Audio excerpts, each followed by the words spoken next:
Om Shanti. Good morning.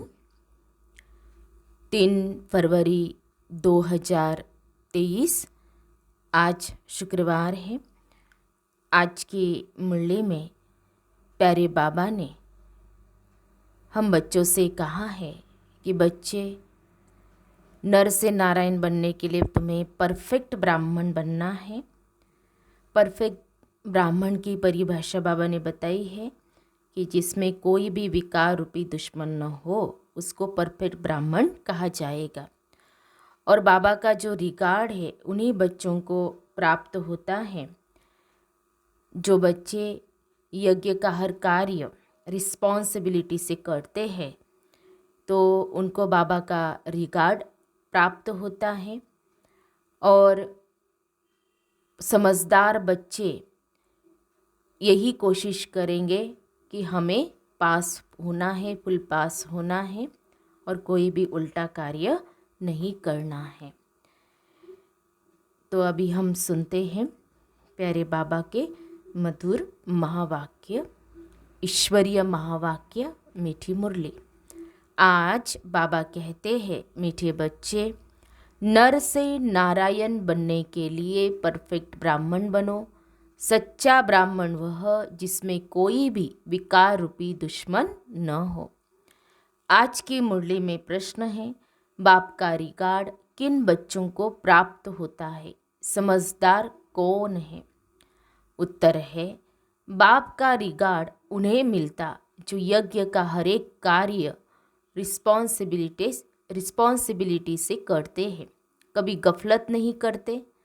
पावन बनाने की रिस्पॉन्सिबिलिटी समझ इसी सेवा पर तत्पर रहते हैं। चलन बहुत रॉयल है, कभी नाम बदनाम नहीं करते। ऑलराउंडर है। समझदार वह जो फुल पास होने की कोशिश करते हैं, कभी दुखदाई नहीं बनते, कोई भी उल्टा कार्य नहीं करते। मुरली में गीत बजा है, आज नहीं तो कल बिखरेंगे यह बादल। ओम शांति। यह बच्चों को कौन डायरेक्शन देते हैं? बेहद का बाप, जिसको बच्चे इतना पिता वृता होकर याद नहीं करते। बाप कहते हैं, बच्चे अब वापस घर चलना है। बच्चे किसको कहते हैं? जो ब्रह्मा मुख वंशावली ब्राह्मण है, उन्हों को बाप बच्चे कहेंगे, क्योंकि उनकी संतान बने हैं। बाप बेड समझाते हैं, जब नई सृष्टि रचनी है तो पुरानी सृष्टि की आत्माओं को घर चलना है। अब तुम बच्चे बाप और बाप के घर को जानते हो, इतना जरूर है। कोई तो बाप को अच्छी रीति याद करते हैं, श्रीमत पर चलते हैं। कोई दे अभिमान के कारण याद नहीं करते हैं, पावन नहीं रहते। ब्राह्मण है ये ईश्वरीय संतान, ब्रह्मा मुख वंशावली रचयिता बाप गाया जाता है ना। ब्रह्मा मुख कमल से संतान रचते हैं। तुम बच्चे जानते हो बरोबर, हम ईश्वर की संतान ब्रह्मा के मुख वंशावली ब्राह्मण बने हैं। ब्राह्मण उनको कहा जाता है जो पावन रहते हैं। सारा मदार है ये पवित्रता पर। इसको कहा जाता है अपवित्र पतित दुनिया। मनुष्य मात्र जो पतित है वह पावन का अर्थ नहीं समझते। कलयुग पतित दुनिया, सतयुग पावन दुनिया है, यह कोई भी नहीं जानते। कई तो कह देते सतयुग त्रेता में भी पतित लोग हैं, सीता चुराई गई, यह हुआ पावन दुनिया की ग्लानि करना। जैसी दृष्टि वैसी सृष्टि देखने में आती है। पावन दुनिया में भी पतित है, तो क्या बाप ने पतित दुनिया रची? बाप तो पावन दुनिया ही स्थापन करते हैं। गाया भी है, पतित पावन आओ, आकर इस सृष्टि को, उसमें भी खास भारत को पावन बनाओ। अब यह ब्रह्मा कुमार कुमारी नाम पड़ता ही उन पर है जो पावन होकर रहते हैं। पतित को ब्राह्मण ब्राह्मणी व बीके कह नहीं सकते, वह है ही कुक वंशावली। तुम ब्राह्मण हो, ब्रह्मा मुख वंशावली। ब्रह्मा कुक वंशावली तो नहीं कहा जाता, वह है ही पतित। अब तुम ईश्वरीय संतान बने ही इसलिए हो कि पावन दुनिया के मालिक बने। ब्राह्मण ब्राह्मणी अथवा ब्रह्मा कुमार कुमारी कहलाकर यदि पतित होते हैं या विकार में जाते हैं तो वह बीके नहीं हुए। ब्राह्मण कभी विकार में नहीं जाते। विकार में जाने वाले को शूद्र कहा जाता है। ईश्वर की औलाद बनते ही इसलिए है कि ईश्वर से हम राज्य भाग्य लेवे।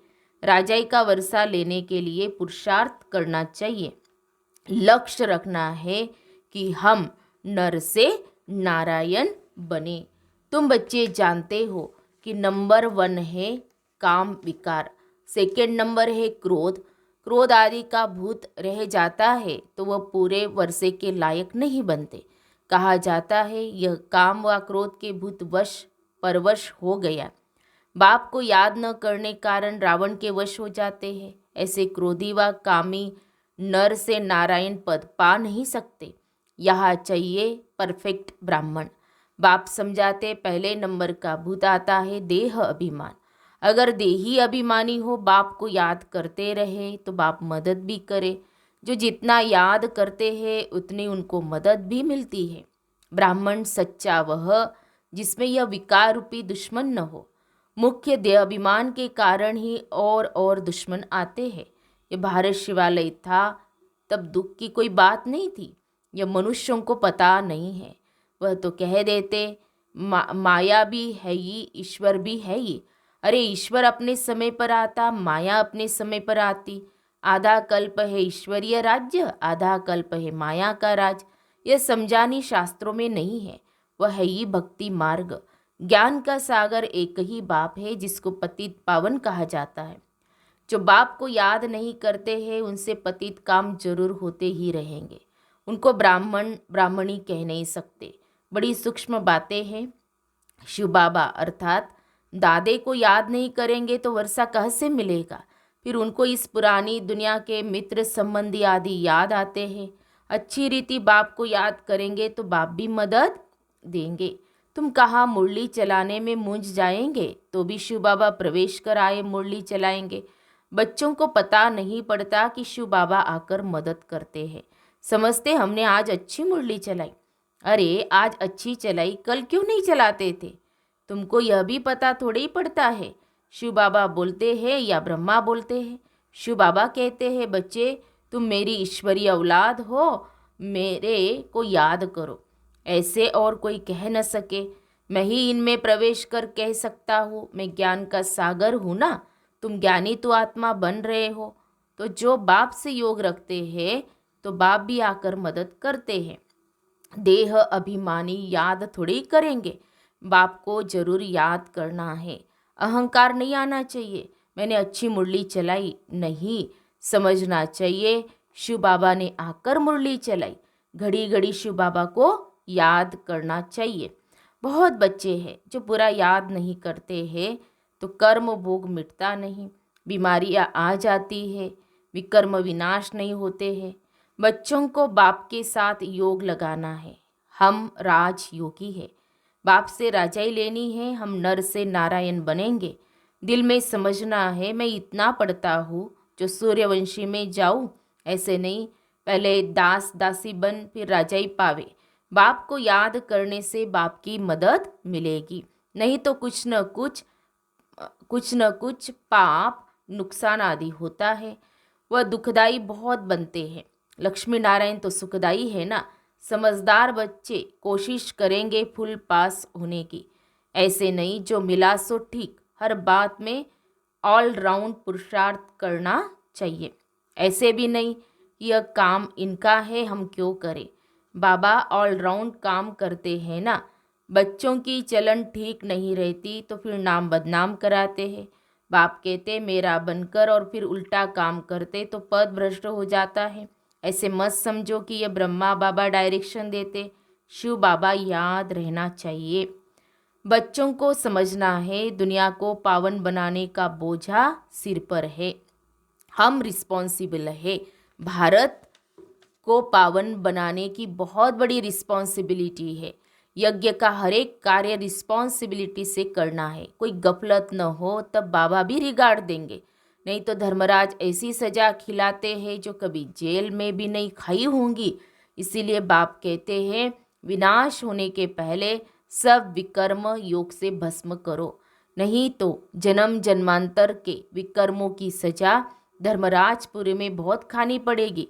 इसलिए गफलत मत करो, यह अंतिम जन्म है, फिर तो जाएंगे ही स्वर्ग में। मोचरे खाकर फिर प्रजापद पाना, इसको पुरुषार्थ नहीं कहा जाता। उस समय त्राही त्राही करना पड़ेगा। यह भी बाप साक्षात्कार कराएंगे कि बार बार समझाया था, ब्राह्मण बनना कोई मासी का घर नहीं है। ईश्वर का बच्चा बनते हो तो फिर कोई विकार नहीं होना चाहिए।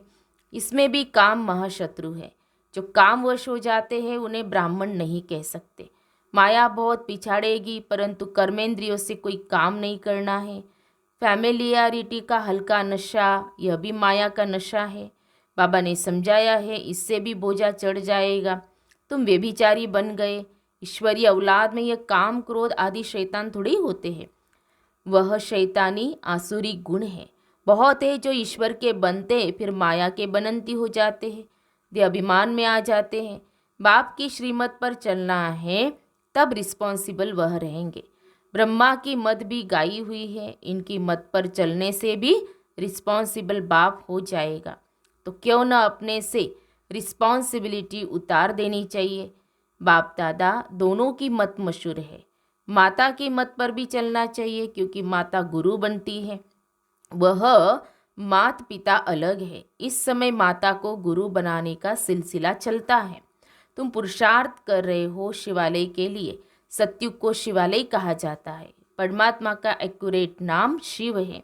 शिव जयंती गाई जाती है। शिव को कल्याणकारी कहा जाता है। वह है बिंदी। परमपिता परमात्मा का रूप है ये स्टार। सोने अथवा चांदी का छोटा स्टार बनाकर टीका भी लगाते। वास्तव में वह एक्यूरेट ठीक है और स्टार रहता भी भ्रुकुटी में है, परंतु मनुष्यों को ज्ञान नहीं है। कोई फिर त्रिशूल देते हैं। त्रिनेत्री त्रिकालदर्शी की निशानी यानी दिव्य दृष्टि दिव्य बुद्धि की निशानी देते हैं। अभी तुम बच्चों को इन बातों का ज्ञान है। तुम चाहो तो स्टार लगा सकते हो। अपनी निशानी सफ़ेद स्टार है। आत्मा का रूप भी ऐसे स्टार मिसल है। बाप सभी राज समझाते, सावधानी भी देते हैं। बीके वह जिनकी प्रतिज्ञा की हुई है कि पाप का काम कभी नहीं करेंगे। यह याद रखना है, किसकी दिल को दुखाना नहीं है। अगर दुखाते हैं तो शिव बाबा का बच्चा नहीं ठहरा। शिव बाबा आते ही है सुख देने। वहाँ यथा राजा रानी तथा प्रजा सभी एक दो को सुख देते हैं। वहाँ सब सावरे बने हैं, काम कटारी चलाते रहते हैं। यह ही एक दो को दुख देने की दुनिया। सत्युग है एक दो को सुख देने की दुनिया। समझाना चाहिए कि हम ईश्वरीय संतान बने हैं। हम कोई पाप नहीं करते, नहीं तो पुण्य आत्माओं की दुनिया में इतना पद पा नहीं सकेंगे। हर एक की नब्ज से पता पड़ सकता है कि यह हमारे कुल का है व नहीं। हम कहते हैं भगवान उवाच, तो गाया हुआ है कि हम तुमको राजयोग सिखलाते हैं। भगवान तो एक निराकार को कहा जाता है। तो कब आकर राजयोग सिखलाएंगे? जरूर जब नई दुनिया स्थापन होगी। नई दुनिया के लिए जरूर पुरानी में आना पड़े। भगवान उवाच, हम तुमको राजयोग सिखलाते हैं। कहाँ के लिए? बाबा पूछ रहे, कहाँ के लिए? क्या नर्क के लिए? पावन दुनिया के लिए। भगवान उवाच, मैं तुमको राजाओं का राजा बनाता हूँ। बताओ कब आया था, वह कौन था, फिर कब आएगा? जरूर सत्युग के लिए ही सिखलाएगा। बहुत सहज है, परंतु किसकी तकदीर में नहीं है तो बुद्धि में बैठ नहीं सकता। जैसे तत्ते तवे। फिर समझना चाहिए यह हमारे सूर्यवंशी चंद्रवंशी राजाई का नहीं है। बाकी प्रजा तो बहुत ही बननी है। अच्छा, मीठे मीठे सिखी लदे 5000 वर्ष बाद आकर मिले हो बाप से वर्षा लेने। ऐसे बच्चों को माता पिता बाप दादा का याद प्यार और गुड मॉर्निंग। रूहानी बाप की रूहानी बच्चों को नमस्ते। हम रूहानी बच्चों की रूहानी बाप दादा को याद प्यार और नमस्ते नमस्ते। ओम शांति ओम शांति ओम शांति। गुड मॉर्निंग बाबा, शुक्रिया बाबा, थैंक्स बाबा, पद्मा पदम शुक्रिया बाबा आपका। धारणा के लिए मुख्य सार। आज की मुरली का सार 2 पॉइंट में। पहली पॉइंट, किसी की दिल को कभी भी दुखाना नहीं है। प्रतिज्ञा करनी है कभी कोई पाप का काम नहीं करेंगे, सदा सुखदायी बनेंगे। दूसरी पॉइंट, कर्मेंद्रियों से कोई भी उल्टा कर्म नहीं करना है। बाप और दादा की मत पर चल अपना बोझ उतार देना है। प्यारे बाबा का वरदान है, अमृत वेले से लेकर रात तक मर्यादा पूर्वक चलने वाले मर्यादा पुरुषोत्तम भव। संगम युग की मर्यादाएं ही पुरुषोत्तम बनाती है, इसलिए मर्यादा पुरुषोत्तम कहा जाता है। तमोगुणी वायुमंडल वाइब्रेशन से बचने का सहज साधन यह मर्यादाएं हैं। मर्यादाओं के अंदर रहने वाले मेहनत से बच जाते हैं। हर कदम के लिए बाप दादा द्वारा मर्यादाएं मिली हुई है, उसी प्रमाण कदम उठाने से स्वतः ही मर्यादा पुरुषोत्तम बन जाते हैं। तो अमृत वेले से रात तक मर्यादा पूर्वक जीवन हो, तब कहेंगे पुरुषोत्तम, अर्थात साधारण पुरुषों से उत्तम आत्माएं। स्लोगन है, जो किसी भी बात में स्वयं को मोल्ड कर लेते हैं वही सर्व की दुआओं के पात्र बनते हैं। जो किसी भी बात में स्वयं को मोल्ड कर लेते हैं वही सर्व की दुआओं के पात्र बनते हैं। तो हम सब ने सुने प्यारे बाबा के मधुर महावाक्य। आज प्यारे बाबा ने हम बच्चों को अटेंशन दिलाया कि बच्चे, तुम्हें परफेक्ट ब्राह्मण बनना है। तो परफेक्ट ब्राह्मण किसे कहेंगे, बहुत ही धारणा भरी मुरली है आज की। तो बाबा ने हम बच्चों को बहुत बड़ी रिस्पॉन्सिबिलिटी दी है, खुद भी पावन बनना है, औरों को भी बनाना है। तो ये आज की मुरली बहुत धारणा भरी है, तो इसको हमें अपने जीवन में ज़रूर धारण करना है। अच्छा, ओम शांति।